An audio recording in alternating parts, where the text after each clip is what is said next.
একবার একজন যোগী তপস্যা করে চান করে উঠেছেন, ওনার মাথায় অনেক জটা।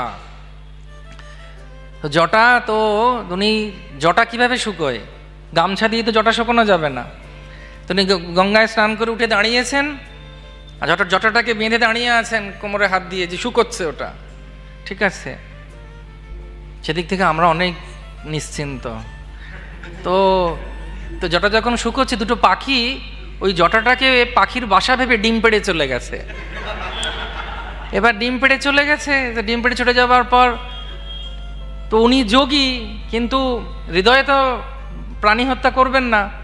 তুমি মনে হয় যে এই রে কেলোর কীর্তি করেছে, কি হবে এবার? তুমি ওইভাবেই দাঁড়িয়ে আছেন, আর যোগী 6 মাস ধরে দাঁড়িয়ে আছেন ওইখানে। ওই পাখির ডিম তা দিয়ে তার বাচ্চা ফুটে উড়ে যাওয়া না অবধি উনি দাঁড়িয়ে আছেন। মানে ভাবতে পারছেন শেভ করা কত ভালো। তো উনি দাঁড়িয়ে আছেন। তো যখন পাখিটা উড়ে চলে গেছে 6 মাস পর, উনি খাননি, শুধু বায়ু খেয়ে আছেন, আর বৃষ্টিতে ভিজেছেন, রোদে পুড়েছেন, শক্তি আছে, তপস্যা। তোমার হৃদয়ে অহংকার এসে গেছে। উনি ভাবছেন এরকম কেউ করতে পারবে? পাখির বাচ্চাকে বড় করে পাঠিয়ে দিলাম দাঁড়িয়ে থেকে এক জায়গায়। তখন দৈববাণী হয়েছে। তিনি রামের সময় এসেছিলেন, তিনি দৈববাণী হয়েছে যে তুমি এত অহংকার করো না, তোমার তপস্যার, তুমি এই মুহূর্তে যাও জনক মহারাজের কাছে, তিনি একজন মহাজন, তার কৃপায় তোমার মঙ্গল হবে। তখন তিনি ওখানে যান। এটা পুরাণে আছে। পাণ্ডিত্যের কথা তো সবাই জানেন, যে পাণ্ডিত্য হলেও আমাদের অনেক সময় অহংকার আসে। ইন্দ্র নৈপুণ্য মানে হচ্ছে যে ইন্দ্রিয়গুলোকে দিয়ে খুব ভালোভাবে আমি ভোগ করতে পারি। আমি যেভাবে গানটাকে উপলব্ধি করতে পারি ওরকমভাবে কেউ করতে পারে না। আমি যেভাবে জিনিসটাকে বলে বুঝিয়ে দিতে পারবো যে এটা ভুল হয়েছে, ওটা ভুল হয়েছে। অনেকে ভাবে যে আমার ইন্দ্রিয়গুলো এত পটু, আমি সব ব্যাপারে পারদর্শী, সব ব্যাপারে মতামত দেওয়া আমি পারবো দিতে। গান গাইছ, এটা তাল নয়, এটা বেতাল। এটা রান্না করেছো, কি রান্না করেছো? নুনটা তো একদম ঠিক ছিল না। সাজিয়েছো ঠাকুরকে, এই রঙের সঙ্গে ওটা যাবে না, আমাকে এসে জিজ্ঞেস করতে পারো। তো এইটা হচ্ছে, এরকম অনেকের ভাব থাকে। এবং তার জন্যও কি হয় যে পায় না, সেটা থাপায় না, অহংকার চলে আসে। ইন্দ্র নৈপুণ্য, তেজ অনেকে থাকে না, খুব তেজ আছে, সামনে যাওয়া যায় না, বাবা সামনে গেলেই উড়িয়ে দেবে বা জ্বলে যাব। ভাগ্যিস চশমা পরেন, চশমা না থাকলে মাঝখানে আমরাই উড়ে যেতাম হয়তো। তার অনেক এরকম তেজ থাকে, ব্রহ্ম তেজ, তপস্যার তেজ, এরকম তেজ থাকে। তার জন্যও কিন্তু তার হৃদয়ে ভগবান এর দ্বারাও আকর্ষিত হন না, কারোর তেজ থাকলেও। প্রতাপ থাকে না, খুব ভালো বুক ডিস্ট্রিবিউটার, একবার বইটা যদি যার হাতে দিয়েছে সে নেবে। এই রকম প্রতাপ আমার, এরকম থাকে।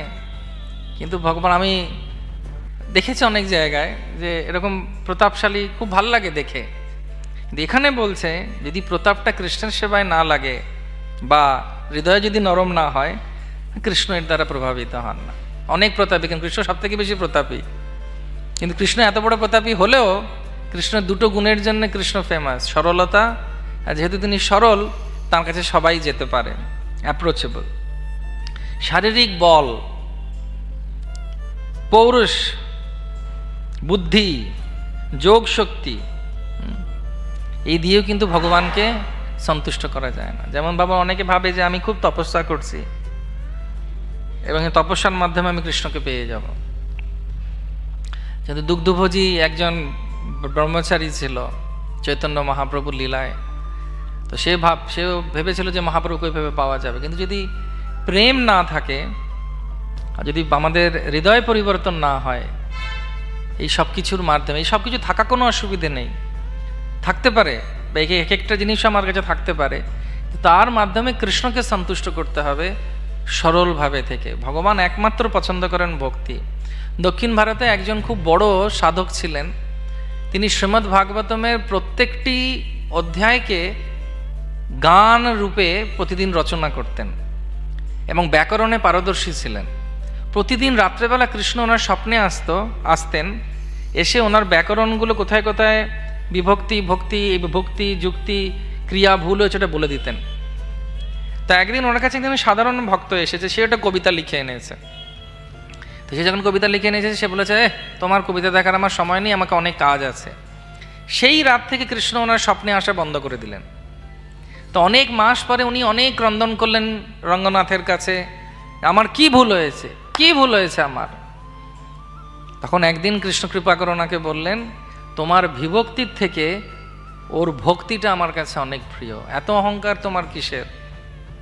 ঠিক সেরকমভাবেই আমরা দেখি যে বলরামজির একমাত্র উদ্দেশ্য ছিল এই সমস্ত ভক্তদেরকে আনন্দ দান করা, যাদের হৃদয়ে একমাত্র উদ্দেশ্য হচ্ছে কৃষ্ণ কীভাবে সন্তুষ্ট করো। আমরাও মন্দিরে এসেছি, প্রভুপাদের কাছে এসেছি, আমাদের একমাত্র উদ্দেশ্য হওয়া উচিত কীভাবে কৃষ্ণকে সন্তুষ্ট করব। আমাদের আর কোনো উদ্দেশ্য থাকা উচিত নয়।